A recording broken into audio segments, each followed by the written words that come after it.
सत्ता में बैठी है और जिसका खामियाजा पूरा गुजरात भुगत रहा है। गुजरात की आवाम को भुगतना पड़ रहा है इसका खामियाजा। ये सोचो मेरे दोस्तों, बुजुर्गों, असीज साथियों, कि आज क्यों गुजरात में नौबत आई। मुझे किसी ने बताया कि डांडिया राज चला था, नवरात्रि गरबा,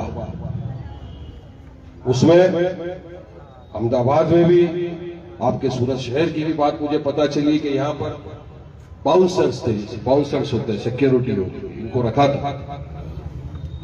नहीं जाते हमको, पीर बुलाए तो मेहमान कहीं जाना भी नहीं चाहिए और डांडिया में तो जाना भी नहीं चाहिए, मेरा तो ये मानना है। लेकिन फिर भी बाउंसर थे, काम था, रोजी रोटी का सवाल था।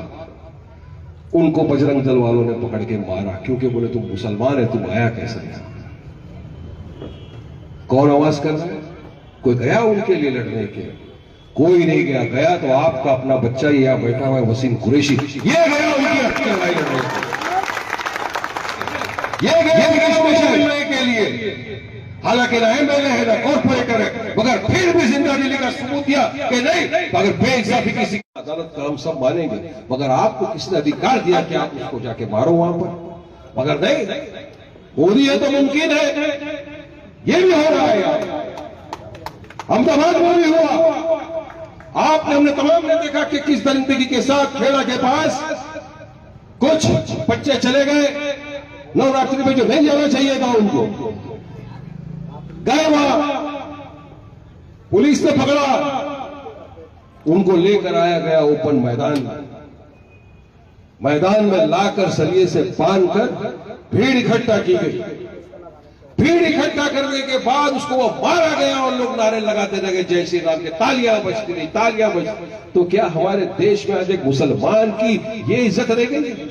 कुत्ते से बदतर इज्जत तुमने करके रख दिया है हमारे मुसलमान भाई की। सरेआम रास्ते में बीच चौराहे पे मारा जा रहा है उसको, आवाज उठाने वाला कोई नहीं। मगर उस वक्त उनके लिए भी अगर कोई खड़ा हुआ जिसने बेबाकी से आवाज बुलंद की, चाहे टीवी पर हो, चाहे पब्लिक स्पेस पर हो, हर तरफ, तो कोई और नहीं था, आपका मेरा सदर बैरिस्टर असदुद्दीन ओवैसी।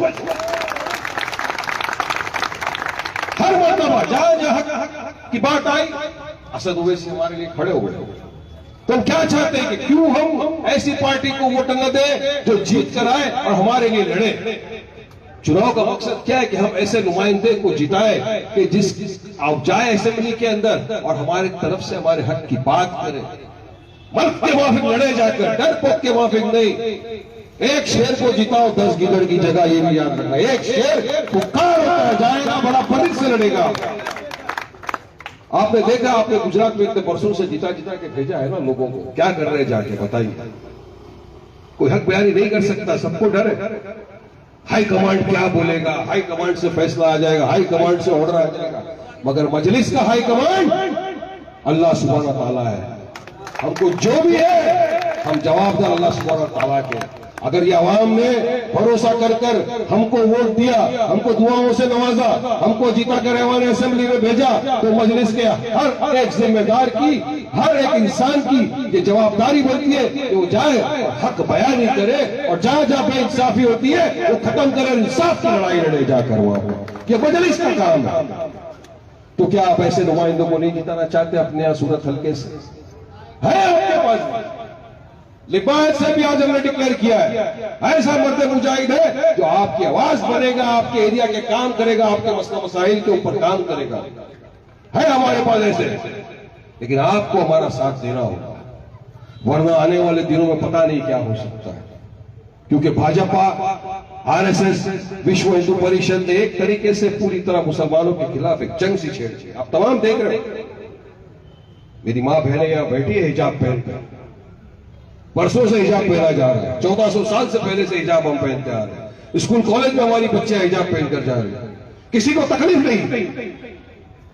हिजाब पहनने से क्या कोई नेशनल सिक्योरिटी का थ्रेट होता होगा क्या? नहीं।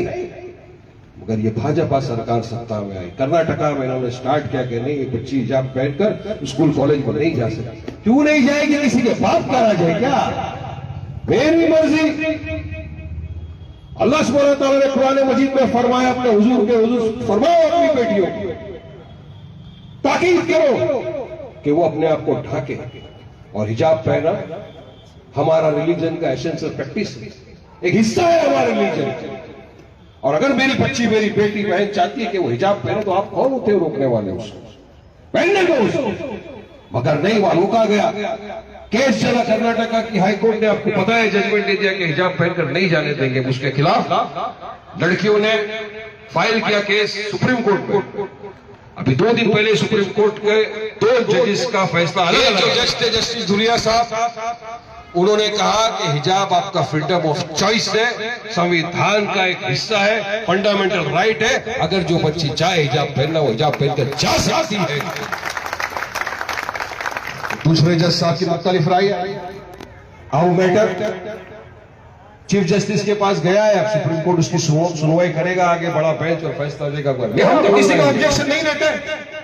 अगर हमारा सरदार भाई सर पर पगड़ी बांधकर स्कूल में जाना चाहे, जाए, हमको कोई आपत्ति, कोई ऑब्जेक्शन नहीं है। अगर हमारी हिंदू बहन सर पर टीका लगा के मंगलसूत्र पहन के जाना चाहती स्कूल कॉलेज में जाए, हमको कभी आपत्ति नहीं उठाते। तो फिर क्यों अगर हमारी बच्ची, हमारी बेटी जाना चाहती है हिजाब पहनकर स्कूल कॉलेज में, तो आपको क्या आपत्ति? अरे हम भी चाहते हैं ना। मोदी जी बोलते हैं बेटी बचाओ बेटी पढ़ाओ। कैसा पढ़ेगी बेटी? आप तो पढ़ने नहीं दे रहे हो बच्चियों को हमारी। ये कर्नाटका से शुरू हुआ तो मगर भूलना मत, ये कहीं भी जा सकता था, गुजरात तक भी आ सकती है हर बार। एक होना जरूरी है। अरे हिजाब क्यों नहीं पहनेंगे? आप तो चाहते हैं कि हमारी बेटी के सर पर हिजाब हो, एक हाथ में कुरान हो, एक हाथ में कंप्यूटर हो, पढ़े लिखे देश का नाम रोशन करे, एक बड़ी लॉयर बने, इंजीनियर बने, डॉक्टर बने, और एक दिन इंशाअल्लाह ताला हमारे भारत देश की प्रधानमंत्री भी बने। बन सकती है, क्यों नहीं बन सकती हमारी बेटी?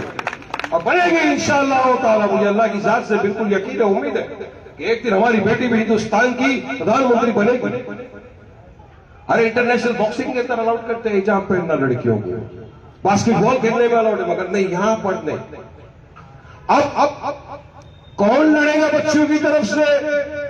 अगर बच्चों की तरफ से, हिजाब की तरफ से बात किया, तो ये जो सेक्युलर पार्टी को ऐसा लगता है कि हमारे वोट चले जाएंगे, इनके जो नॉन मुस्लिम वोट है, जो सेक्युलर वोट है, वो चले जाएंगे, तो ये खामोशी इख्तियार करके वोट। लेकिन इस वक्त भी अगर हमारी बच्चियों के हिजाब के लिए कोई लड़ रहा है, और इंशाअल्लाह ताला लड़ता रहेगा, तो कोई और नहीं, आपका मेरा सदर बैरिस्टर असदुद्दीन ओवैसी साहब। हर चीज पर, चाहे हिजाब का मसला, मदरसों में तालीम का मसला, अब इनको मदरसों के अंदर भी तकलीफ होना शुरू हो गई, मदरसों का सर्वे करेंगे। अरे क्या सर्वे करेंगे?